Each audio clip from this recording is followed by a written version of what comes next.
Hello everyone. I hope you all are safe and healthy. Today, in chapter number 2, we are going to discuss example number 18. So let's start the example. Sant and Mahant are partners of a partnership firm sharing profit and loss in the ratio of 3:2. यहाँ पे आपको clearly पता चल गया कि उनका profit sharing ratio कितना है, 3:2 का रेशियो है. From the trial balance of 31st March 2017 and adjustment, prepare final accounts of the partnership firm. बस इसके हिसाब से आपको क्या करना है, final accounts of partnership firm बनाना है. सबसे पहले हम एग्जाम्पल में क्या ढूंढेंगे कि करंट अकाउंट दिया हुआ है. तो एग्जाम्पल में कहीं भी आपको करंट अकाउंट का कोई एग्जाम्पल नहीं दिया, कोई एंट्रीज नहीं दी. That means we don't have to create partners current account. तो हमने क्या किया है, trading, profit and loss appropriation, partners capital and balance sheet बना दिया. अगर पार्टनर्स करंट अकाउंट होता तो क्या करते, करंट अकाउंट यहाँ पे बना देते और कैपिटल सीधा यहाँ पे हम ले लेते, क्योंकि उसमें कौन सी मेथड आती है, फिक्स कैपिटल की मेथड आती है. ये वाली जो है वो कौन सी मेथड हो जाएगी, ये वाली आपकी हो जाएगी fluctuating capital method. Okay, so let's start with the adjustment. See the adjustment number 1. There was a stock of rupees 85,500. अब यहाँ पे क्लियरली दे दिया है कि 85,500 रुपीज़ का स्टॉक है. इसका मतलब क्या हुआ, आपको एक्चुअल या तो फिर मार्केट वैल्यू कुछ भी कंपेयर करने की ज़रूरत नहीं है. जो भी आपको स्टॉक दिया हुआ है सीधा आप लिख दो बैलेंस शीट में और दूसरी एंट्री आ जाएगी ट्रेडिंग अकाउंट में. तो यहाँ पे बैलेंस शीट में मैं लिखूँगा टाइटल करंट असेट्स, और करंट असेट्स के नीचे सबसे पहला लिखूंगा क्या, स्टॉक, और उसको लिखेंगे क्या, closing stock. What is the value of closing stock, the value of closing stock that is 85,500 rupees. अब आपको पता ही है ट्रेडिंग अकाउंट में उसकी एक और एंट्री आएगी, कहाँ पे, on the credit side of the trading account. यहाँ पे क्या लिखेंगे, by closing stock 85,500 rupees. Second देखो, provide 15% depreciation on plant and machinery and 7.5% on furniture and fittings. तो अब क्या देखेंगे, प्लांट एंड मशीनरी की वैल्यू देखेंगे. तो ट्रायल बैलेंस में देखो प्लांट एंड मशीनरी की वैल्यू क्या दी है, तो उसमें दी है 33,300. उसके नीचे addition in plant in machinery by 24,000, और सामने की साइड दिया है sale of plant and machinery. तो ये भी आपको कैलकुलेशन में लेना पड़ेगा और उसके पर भी आपको डेप्रिसिएशन वो सब चार्ज करना पड़ेगा. तो सबसे पहले हम तीनों का टोटल करके फाइनल प्लांट एंड मशीनरी की वैल्यू निकाल लेते हैं. तो सबसे पहले वो करेंगे, plant and machine as per trial balance value कितनी है, 33,300 रुपीज.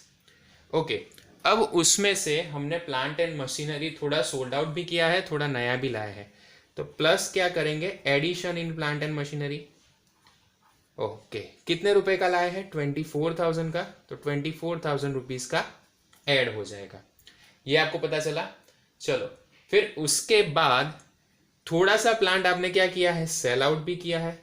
तो सेल ऑफ प्लांट क्या हो जाएगा, उसमें से माइनस हो जाएगा. यहाँ पे वैल्यू देखो, सेल ऑफ प्लांट 4,800 रुपीज, पर नीचे क्या लिखा है, on 1/4/16 the book value was 6,900 rupees. तो हमको कौन सी वैल्यू लेनी है, बुक वैल्यू लेनी है, क्योंकि we are following historical approach when we are counting any kind of fix assets. तो इसके ऊपर से मुझे मिल जाएगा कि इसका टोटल कितना आएगा, 33,300 प्लस 24,000 माइनस, क्योंकि सेल आउट किया है 6,900. तो टोटल प्लांट एंड मशीनरी की प्रेजेंट वैल्यू कितनी है, 50,400 रुपीज. ओके, अब उसमें से हम क्या करेंगे, डेप्रिशिएशन माइनस करेंगे एट द रेट 15%. अब 15% के हिसाब से जब आप डेप्रिशिएशन काउंट करो तो आपको थोड़ा कैलकुलेशन में अलग अलग चीज़ें ध्यान रखनी पड़ेगी. पर उससे पहले हम एक चीज़ और ध्यान में दिला दूं आपके कि 4,800 रुपीज़ में तो हमने सेल आउट कर दिया, जिसकी वैल्यू एक्चुअल कितनी थी, 6,900. तो हमने 6,900 का मशीनरी 4,800 रुपए में बेच दिया तो हमको लॉस हुआ कितने रुपए का? 2,100 रुपीज का. So any kind of expenditure or loss will be recorded on the debit side of profit and loss account. तो यहाँ पे क्या लिखेंगे? To loss on sale of plant and machine. कितने का? 2,100. तो मैंने ये डेबिट साइड पे लिख दिया. ओके, तो इसके रिलेटेड हमारी एंट्री खत्म हुई, पर डेप्रिसिएशन का कंसेप्ट अभी भी देखना बाकी है. तो सबसे पहले मैं क्या कर रहा हूं, एक नोट बना रहा हूं for the calculation of depreciation. Calculation for the depreciation. Okay, अब ये कैसे करेंगे? सबसे पहली चीज, जो आपका प्लांट एंड मशीन है उसको आप डिवीजन करके अलग अलग प्रपोर्शन में निकालोगे. First one, you have a plant and machinery at the beginning. At beginning it was of 33,300 rupees. Clear? Plus इसमें से आपने क्या किया था, एक था जो सोल्ड आउट कर दिया था, उसकी वैल्यू कितनी थी? 6,900 रुपीज उसकी वैल्यू थी. अब ये आपने कब सोल्ड किया था? At the beginning of the year 1/4/16 को ही किया था. बीच में किया होता तो आधे महीने का भी उस पर कैलकुलेशन करना पड़ता. 33,300 रुपीज माइनस 6,900. तो अल्टीमेटली आपके पास जो मशीनरी बचा वो कितने रुपए का था एट द बिगिनिंग? 26,400 रुपीज का. नेक्स्ट, अब आपको क्या करना है? अब आपको करना है जो एडिशन इन बिटवीन हम लाए. इन बिटवीन कितने रुपए का नया फर्नीचर, अरे सॉरी, प्लांट लाए. तो नया प्लांट हम लाए हैं 24,000 रुपीज का. ओके, तो इसकी तो पूरी की पूरी वैल्यू आ जाएगी 24,000. अब आपको इसके ऊपर डेप्रिसिएशन काउंट करना है एट द रेट 15%. तो यहाँ पे तो सीधा सीधा है, 15% के हिसाब से निकाल दो. तो इसका डेप्रिसिएशन क्या आ गया? 3960. एक ये आपका क्लियर हो गया, 3960 का डेप्रिसिएशन आया. चलो, उसके बाद 24,000 वाला गुड्स था, तो उसके अंदर एक और चीज आपको ध्यान में रखनी है. वो हमने कब परचेस किया था? 1/7/16 को परचेस किया था. दैट मीन्स 24,000 इंटू 15%, तो आपको 3,600 तो मिल गए. मैं यहाँ पे उसका कैलकुलेशन भी कर रहा हूँ. 24,000 इंटू 15 डिवाइड बाय 100. पर साथ में आपने मशीनरी कितने महीने के लिए यूज़ किया? 7, 8, 9, 10, 11, 12, 1, 2 and 3. That means for 9 months. तो मल्टीप्लाई क्या होगा? 9 डिवाइड बाय 12. तो ये 3,600 जो हमारा आंसर आया था, इसको हम डिवाइड करेंगे 9/12 में. तो एक्चुअली कितना आया? 2,700. ये जो आपकी एडिशनल मशीनरी थी उसके ऊपर का डेप्रिसिएशन है. So what will be our total depreciation? So total depreciation will become 3,960 plus 2,700. Add करो 3,960 में, आपको क्या वैल्यू मिलेगी? 6,660.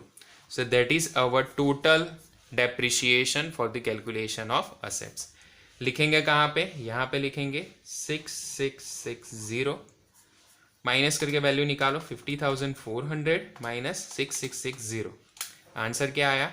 43,740. तो ये आपका डेप्रिसिएशन हो गया प्लांट एंड मशीनरी पे. ओके, इसकी ये नोट यहाँ पे ध्यान से देख लेना. अगर आपको ना पता चले तो कमेंट सेक्शन में मेंशन करो, मैं फिर से आपको एक्सप्लेन कर दूंगा. यहाँ पे लिखेंगे to depreciation on plant and machinery by 6,660. Clear? अब दूसरा आपको क्या दिया है? फर्नीचर और फिटिंग्स पे भी आपको कैलकुलेट करना है. फिर मैं बुक यहाँ पे ले आता हूँ जिससे आपको ये चीज़ अच्छे से पता चले. चलो नेक्स्ट देखते हैं. नेक्स्ट आपको क्या दिया है? फर्नीचर एंड फिटिंग्स का कैलकुलेशन देखो. तो फर्नीचर एंड फिटिंग्स पे कितने गिनने हैं? 7.5%. अब फर्नीचर और फिटिंग्स आपका कहाँ पे है? उसके ही नीचे फर्नीचर एंड फिटिंग्स 2560. तो यहाँ पे लिख देंगे furniture and fittings 2560 minus depreciation at the rate 7.5%. 2560 के 7.5% निकालो. कितने रुपए आए? 192 रुपीज़। उसको माइनस इक्वल टू कर दो तो आपको आउटर कॉलम का आंसर मिलेगा 2368। ओके, चलो दूसरा जो डेप्रिसिएशन की एंट्री आएगी, every adjustment has a two entry, एक हमने यहाँ की, दूसरा कहाँ पे आएगा, profit and loss account debit side, लिखेंगे to depreciation on furniture and fittings, answer क्या आएगा 192। क्लियर, चलो ये हमारा कैलकुलेशन हो गया। अब हम जाते हैं एडजस्टमेंट नंबर 3 पे। Provide bad debt reserve of ₹2000 on debtors. अब हमें क्या करना है, डेटर्स पे बैड डेट रिजर्व काउंट करना है। Debtor is your current assets, यहाँ पे लिख देंगे डेटर्स। डेटर्स की वैल्यू आपको कौन सी साइड पे मिलेगी, डेबिट साइड पे। फर्नीचर एंड फिटिंग्स के बिल्कुल नीचे डेटर्स की वैल्यू दी है बाय ₹64,940, यहाँ पे लिख दिया 64940। माइनस आपको क्या करना है, बैड डेट रिजर्व कितने रुपए का करना है, 2000 रुपीज़ का। तो मैंने 2000 रुपीज़ का BDR कर दिया, माइनस करके वैल्यू निकालो तो सीधा 2000 कम हो जाएगा, 62,940 रुपीज़। ओके, अब दूसरी एंट्री कहाँ पे आएगी, दूसरी एंट्री आएगी profit and loss account debit side. उसमें क्या लिखेंगे, bad debt from trial balance plus bad debt from adjustment plus bad debt reserve from adjustment, and उसमें से माइनस करेंगे bad debt reserve from trial balance. ये इसका format है, इसको याद कर लेना और इसके हिसाब से आप ढूंढ के लिख दो। चलो हमारे पास अभी कौन सी वैल्यू है, 2000 rupees bad debt reserve as पर एडजस्टमेंट, तो यहाँ पे मैंने लिख दिया 2000 रुपीज़। क्लियर, सेकेंड एंट्री यहाँ पे हो गई। अब जाते हैं आगे, provide 6% interest payable on capital of partners. तो अब हमें क्या करना पड़ेगा, पार्टनर्स का कैपिटल लिखना पड़ेगा। तो पार्टनर्स का कैपिटल आपको कहाँ से मिलेगा, ट्रायल बैलेंस में देखो क्रेडिट साइड पे कैपिटल अकाउंट्स दिए हैं, उनका बैलेंस लिख दो। तो क्रेडिट साइड का क्रेडिट साइड पे ही आएगा बाय बैलेंस ब्रॉट डाउन। संत का कितना है, संत का है 80,000 रुपीज, महंत का कितना है 40,000। तो मैंने यहाँ पे ये दोनों लिख दिए। अब ये तो ट्रायल बैलेंस का था, मतलब एक ही एंट्री आएगी, वो मैंने एक एंट्री कर दी। सेकेंड एंट्री कौन सी करेंगे, इंटरेस्ट देंगे इनको, बाय इंटरेस्ट ऑन कैपिटल। अब कितना देना है इंटरेस्ट ऑन कैपिटल, आपको इंटरेस्ट ऑन कैपिटल देना है 6%। तो 80,000 के सीधे 6% निकालो, कितने आए 4,800। वैसे ही 40,000 के 6% निकालो, कितने आए 2,400।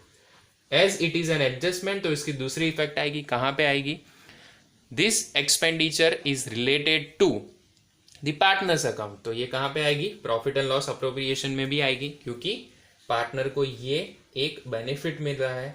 तो profit and loss appropriation account debit side लिखेंगे टू इंटरेस्ट ऑन कैपिटल, लिखेंगे नाम संत एंड महंत। संत के कितने आएंगे 4,800, महंत के आएंगे 2,400। 2,400 में 4,800 ऐड करो, आउटर कॉलम में क्या वैल्यू मिलेगी आपको, 7,200 रुपीज़ वैल्यू मिल जाएगी। तो यहाँ तक हमने कितने एडजस्टमेंट देखे, एडजस्टमेंट 4 तक देखे। अब जाएंगे एडजस्टमेंट नंबर 5 पे। एडजस्टमेंट नंबर 5 में क्या दिया है, आउटस्टैंडिंग एक्सपेंसेस दिए हैं, 4 अलग अलग वेजेस दिए हैं। One that is productive wages. Now productive wages that means ये किसके रिलेटेड होगा, ये ट्रायल बैलेंस के रिलेटेड है। तो मैंने ऊपर लिख दिया trading account, trading account TA लिख रहा हूं। तो ट्रायल बैलेंस में आपने देखा कि इसकी वैल्यू कहां पे दी है, अच्छे से लिख रहा हूं जिससे आपको पता चले। तो this is related to trading account. Next one that is advertisement expense, ये है प्रॉफिट एंड लॉस अकाउंट का। ऑफिस सैलरी भी आपकी है प्रॉफिट एंड लॉस अकाउंट की। टेक्निकल एक्सपेंस जो आपके है वो किसके है, ट्रायल अकाउंट ट्रेडिंग अकाउंट के। तो यहाँ पे लिखेंगे ट्रेडिंग अकाउंट। तो 4 अलग अलग एंट्री आपको एक ही एडजस्टमेंट में दी है, बहुत अच्छे से ध्यान से करना, नहीं तो आप गलती कर सकते हो। सबसे पहले 1 बाय 1 स्टार्ट करेंगे।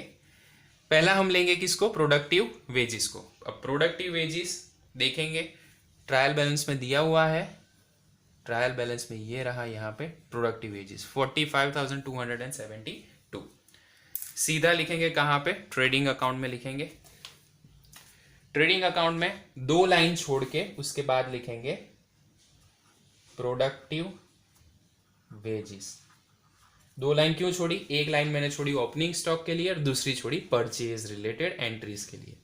45,272 45272 प्लस आउटस्टैंडिंग वेजेस कितने आएंगे हमारे? आउटस्टैंडिंग वेजेस आएंगे हमारे 784 यहाँ पे लिख दिया। आउटर कॉलम में इसकी वैल्यू निकालो। 45,272 प्लस 784 कितना आया? 46,056 रुपीज। ओके, अब यहाँ पे कैपिटल की लाइन छोड़ो और नीचे लिखेंगे हम क्या? Current liabilities. करंट लायबिलिटीज में सबसे पहला आउटस्टैंडिंग प्रोडक्टिव वेजेस 7,804 ओके, 7,000 नहीं 784 आएगा। चलो आगे। Advertisement expense that is related to profit and loss account. यहाँ पे लिखेंगे एडवर्टाइजमेंट एक्सपेंस। एग्जाम्पल में देखो एडवर्टाइजमेंट एक्सपेंस कितने का दिया है? 13,248। यहाँ पे लिखा 13,248 प्लस आउटस्टैंडिंग एडवर्टाइजमेंट एक्सपेंस आपका कितना है? 312 रुपीज 312। टोटल करके आउटर कॉलम में वैल्यू निकालो। 13,248 प्लस 312 आंसर आया 13,560। दूसरी एंट्री आएगी उसी के नीचे outstanding advertisement expenses 312 rupees. Next one that is office salary. Office salary भी यहाँ पे ही आएगी।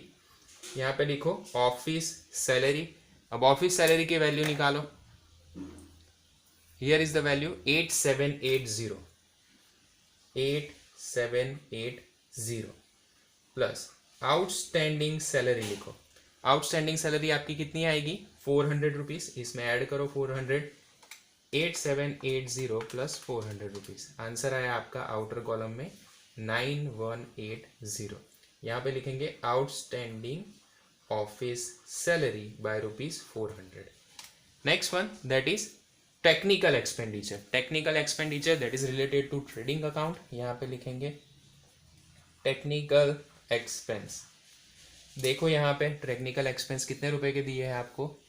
400 ओनली। तो यहाँ पे लिखेंगे 400 प्लस आउटस्टैंडिंग टेक्निकल एक्सपेंस कितने रुपए के हैं? 320। 320 ऐड करो वैल्यू निकलेगी 720। यहाँ पे लिखेंगे outstanding technical expenses by ₹320। Clear students? तो हमने सारे एडजस्टमेंट यहाँ पे खत्म कर दिए। तो एडजस्टमेंट के बाद हम क्या करते हैं? ट्रायल बैलेंस में जाते हैं और ट्रायल बैलेंस में क्रेडिट साइड से एंट्री करना स्टार्ट करते हैं। तो सबसे पहले देखो कैपिटल अकाउंट्स जिसकी एंट्री हमने ऑलरेडी कर दी है, दोनों के बैलेंस लिख दिए। फिर आएगा creditors. Creditors that is your current liabilities as well. तो यहीं पे लिखेंगे क्रेडिटर्स बैलेंस शीट में कैपिटल एंड लायबिलिटीज साइड। कितनी वैल्यू है क्रेडिटर्स की? 48,000। तो मैंने यहाँ पे लिख दिया 48,000। Next one that is sales. अब सेल्स आपको दिया है, सामने देखो सेल्स रिटर्न दिया हुआ है? नहीं, कोई भी सेल्स रिटर्न नहीं दिया। तो सीधी अमाउंट कहाँ पे लिखेंगे? आउटर कॉलम में। यहाँ पे लिखेंगे बाय सेल्स। ट्रायल बैलेंस के सारी चीजों की एक ही एंट्री होगी 2,68,000। तो यहाँ पे लिखेंगे 2,68,000। Next one that is 5% loan from Gayatri from 11016 that is 10,000 rupees. अब हमने क्या किया है? लोन लिया है। यहाँ पे loan that is our current liability 5% loan from the Gayatri. Okay, कितने की लोन ली है? 10,000 रुपए की। तो मैंने यहाँ पे लिख दिया 10,000 रुपीज। अब यहाँ पे as it is return 5% that means we have to pay interest at 5% itself. तो इसका कैलकुलेशन करना पड़ेगा। चलो, तो इसके लिए हम नोट बना देते हैं interest on loan. Second note interest on loan. अब कौन सी फॉर्मूला यूज करेंगे? I is equal to PRN upon 100। Price कितनी थी? कितनी वैल्यू थी? 10,000 rupees into rate of interest was 5%। That means 5 divide by 100 multiply by number of months, अब number of month कैसे निकालोगे? आपको पता है लोन 1, 10, 16 से ली है। कब से ली है? 1, 10, 16, 10, 11, 12, 1, 2 and 3, that means for 6 month. तो 6 divide by 12, 10,000 into 5 into 6 divide by 1200, answer आया आपका 250 रुपीज। तो ये आपका क्या हो गया? इंटरेस्ट ऑन लोन हो गया। ओके, अब इंटरेस्ट ऑन लोन की एंट्री कहां पे करेंगे? First one, this is our expenditure, तो डेबिट साइड पे लिखेंगे टू इंटरेस्ट ऑन लोन। यहां पे लिखेंगे नोट नंबर 2, कितने रुपए? 250 प्लस ये इंटरेस्ट आपने पे नहीं किया, तो आउटस्टैंडिंग इंटरेस्ट में आपकी एंट्री आएगी कितने रुपए की आएगी? ये आएगी 250 रुपीज की। यहां पे भी ब्रैकेट में लिखी दो नोट नंबर 2। ओके स्टूडेंट्स, यहां तक आपको पता चल गया होगा। उसके बाद इंटरेस्ट ऑन लोन हमारा हो गया। अब हम यहाँ पे एक एंट्री बाकी है हमारी कमीशन की, as it is return on the credit side. अगर क्रेडिट साइड पे लिखा है तो वो होगा आपका डिस्काउंट रिसीव्ड, और डिस्काउंट रिसीव्ड है तो कहाँ पे आएगा? Profit and loss account credit side. यहाँ पे लिखेंगे बाय डिस्काउंट रिसीव्ड ₹800। हमें 800 रुपए का डिस्काउंट मिला है। अब इस साइड की एंट्री सारी खत्म हो गई। अब आ जाएंगे डेबिट साइड पे। तो डेबिट साइड पे सबसे पहला लिखा है ड्राइंग्स। ड्राइंग्स में संत और महंत का ड्राइंग्स दिया है। कहां पे आएगा? Partners capital account debit side to drawings. कितने रुपए का ड्राइंग्स आएगा? 7,000 add 3,000 rupees. Next one, plant machinery addition, furniture fittings, debtors, advertisement exchange, ये सब एंट्री हो गई। उसके बाद है कैश एंड बैंक बैलेंस। तो कैश का डेबिट बैलेंस है जो आपका कैश एंड बैंक का, तो वो लिख दोगे सीधा करंट असेट्स में। कितने रुपए का है? 8496। ओके, उसके बाद दिया है आपको परचेज। परचेज आप कहां पे लिखते हो? Trading account debit side. Trading account में डेबिट साइड लिखो, एक लाइन छोड़ के, टू परचेज।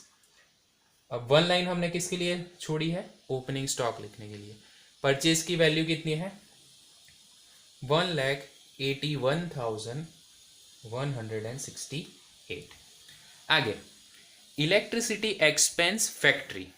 अब आपको जो इलेक्ट्रिसिटी एक्सपेंस फैक्ट्री लिखा है that means it is related to trading account. Trading account में डेबिट साइड लिखो इलेक्ट्रिसिटी एक्सपेंस। इलेक्ट्रिसिटी एक्सपेंस आपका कितना आएगा? यहाँ पे आपका सीधा आ जाएगा बाय ₹4296। यहाँ पे लिख दो 4296। ओके, यहाँ पे कैलकुलेशन करते हुए एक चीज ध्यान में आई कि जो depreciation on plant and machinery है, तो हमारा प्लांट तो एक्चुअली कहाँ पे होता है?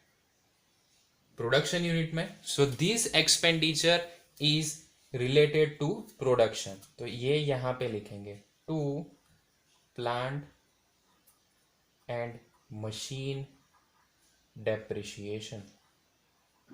ओके स्टूडेंट्स, 6660 की जो वैल्यू है वो कहाँ पे आएगी? On the debit side of trading account. ध्यान रखना, ऐसी गलती जो मैंने की वैसी करना नहीं। नेक्स्ट आपको दो चीज दी है, rent taxes office and rent taxes factory. अब जो फैक्ट्री वाला है वो ट्रेडिंग में आएगा, ऑफिस वाला है यहाँ पे आएगा। सबसे पहले है ऑफिस, तो यहाँ पे लिखते हैं rent and taxes office. To rent office वाले जो भी है वो profit and loss account debit side आएंगे कितने? 872 रुपीज। और ये आ जाएगा यहाँ पे टू रेंट एंड टैक्सेस, इसमें लिखेंगे ब्रैकेट में फैक्ट्री। फैक्ट्री की कितनी वैल्यू निकाली? 9384 यहाँ पे लिख दिया। आगे है ओपनिंग स्टॉक। अब आपका ओपनिंग स्टॉक आएगा ट्रेडिंग अकाउंट डेबिट साइड, यहाँ पे लिखो to opening stock by how much? ये आएगा 33696।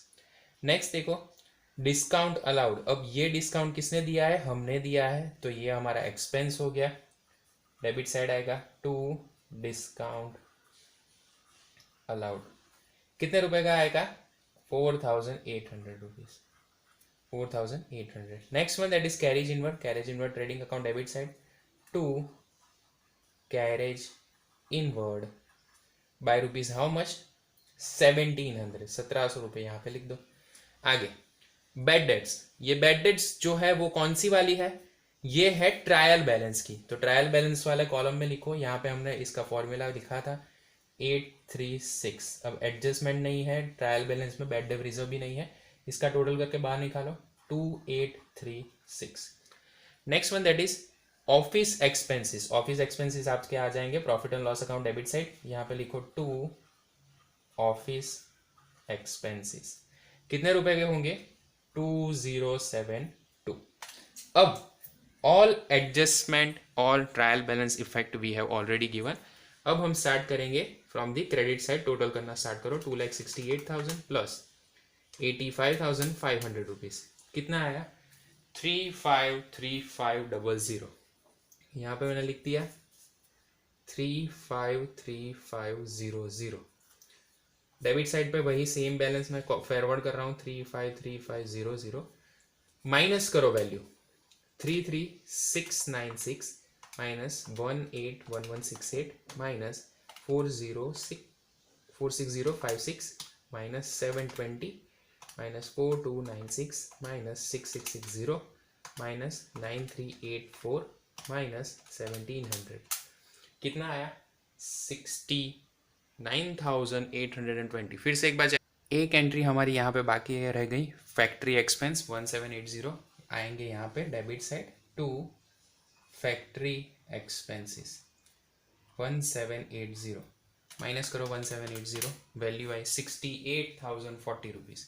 यहाँ पे लिखेंगे 68040. ये आपका क्या आ गया? To gross profit.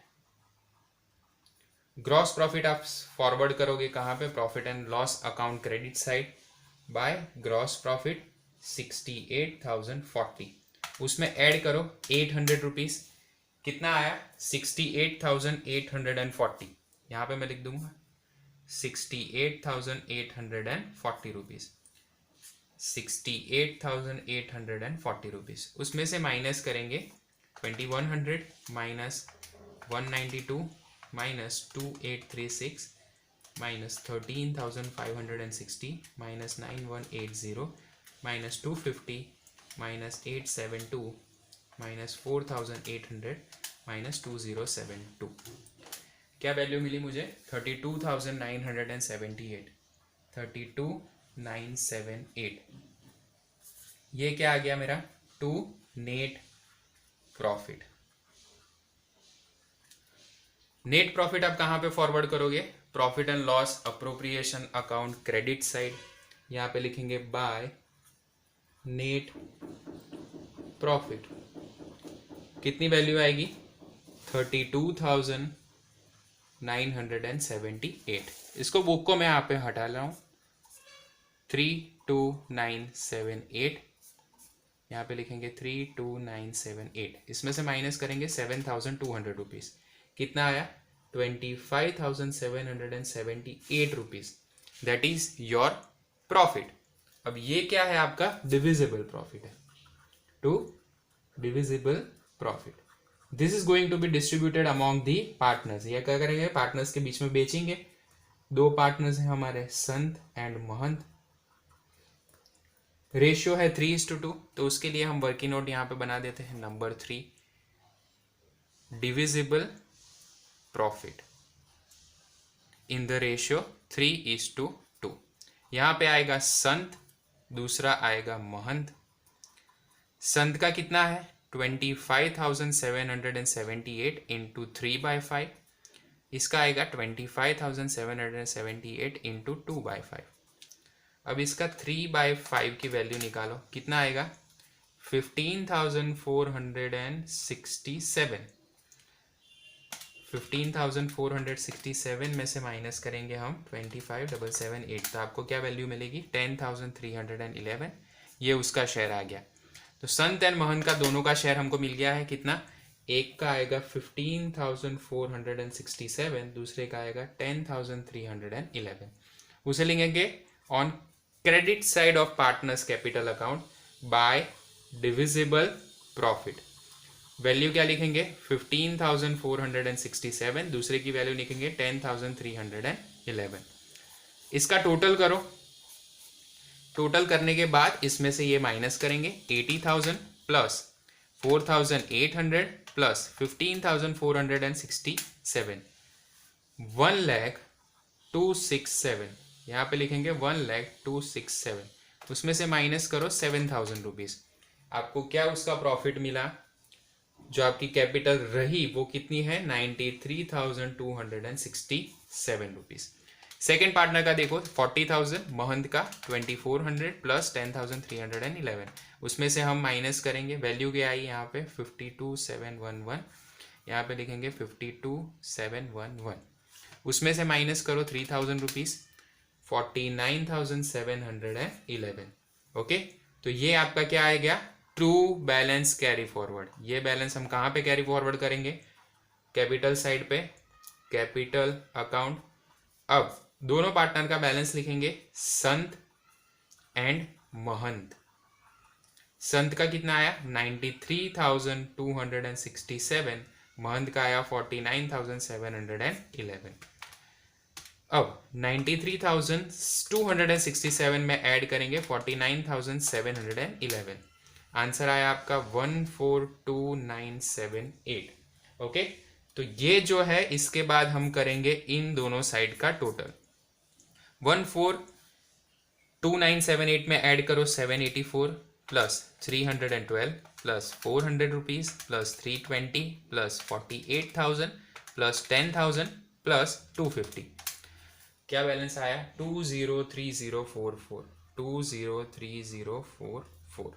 अब बैलेंस शीट का असेट साइड का टोटल करेंगे 43,740 plus 2368 plus 85,500 plus 62,940 plus 8496, answer आया 203044। तो हमारा दोनों साइड का टोटल मैच हो गया। अगर मैच हो रहा है that means you have done all entries correct, तो यहाँ पे आपको टोटल 11 मार्क्स मिल जाएंगे। अब ये एग्जाम्पल में आपको दो चीज़ें ध्यान रखनी है। सबसे पहली, जो आपका प्लांट एंड मशीनरी था उस पर डेप्रिसिएशन मैंने गलती से यहाँ पे लिख दिया था। एक्चुअली प्लांट एंड मशीनरी जो होती है वो कहाँ पे होती है, वो प्रोडक्शन हाउस में होती है। अगर प्रोडक्शन हाउस के रिलेटेड कोई भी एक्सपेंस है तो वो कहाँ पे आएगा, ट्रेडिंग अकाउंट में डेबिट साइड। ओके, तो यहाँ पे लिखेंगे depreciation on plant and machinery, वो चीज़ मैंने यहाँ पे ऐड कर दी है 6660 यहाँ से कट करके। दूसरी चीज़, मैंने एक एंट्री यहाँ पे मिस कर दी थी, फैक्ट्री एक्सपेंस, जो सिंपल यहाँ पे लिखना था वो मैंने लिख दिया, और बाकी हमने टोटल सेम अपनी मेथड के हिसाब से कैलकुलेट किया है। So I request everyone, please like, share and subscribe to the channel. Share it to the maximum student who are studying in standard 11th and 12th commerce. I am uploading the video for the subject economics and accountancy. अगर आपको कोई भी जगह पे कोई भी दिक्कत है, please mention that in comment section so I can prepare a separate video for that. यहाँ पे हमारा एग्जाम्पल नंबर 18 खत्म हुआ। एग्जाम्पल नंबर 19 जो होगा वो मैं कराऊंगा आपको यूनिट टेस्ट के 3 या 4 दिन पहले, और वो हमारा रिवीजन वर्क होगा जिसमें हम क्या करेंगे, एग्जाम्पल नंबर 19 करेंगे। So from next day we are going to start the new chapter, chapter number 4, okay, that is reconstruction of partnership. अब हम कर देंगे वैल्यूएशन ऑफ गुडविल, हमारा हो गया है, तो उसके बाद हम नया जो हमारा चैप्टर आ रहा है नंबर 4 वो स्टार्ट करेंगे। ओके, सेम वे मैं इकोनॉमिक्स का भी ट्राई कर रहा हूँ कि उसका एक ही वीडियो में पूरा लेक्चर आपका चैप्टर का आ जाए। That means chapter 1 graphs in economics एक ही लेक्चर में पूरा हिंदी में एक्सप्लेनेशन, क्योंकि इंग्लिश में किया था, कई स्टूडेंट्स का मैसेज आया कि सर हिंदी में भी इसको डिलीवर कीजिए, तो मैं पूरा उसका रिविजन जो है वो सिर्फ हिंदी में रखूँगा। तो ऐसे ही फर्स्ट, सेकेंड और थर्ड का कर देंगे, और 11th में भी सेम फर्स्ट, सेकेंड, थर्ड का करेंगे। सो आई होप आपको ये सारी चीज़ें पता चल गई होगी। So I request, please share the channel to the maximum students. That's all for today. Thank you so much. जय हिंद।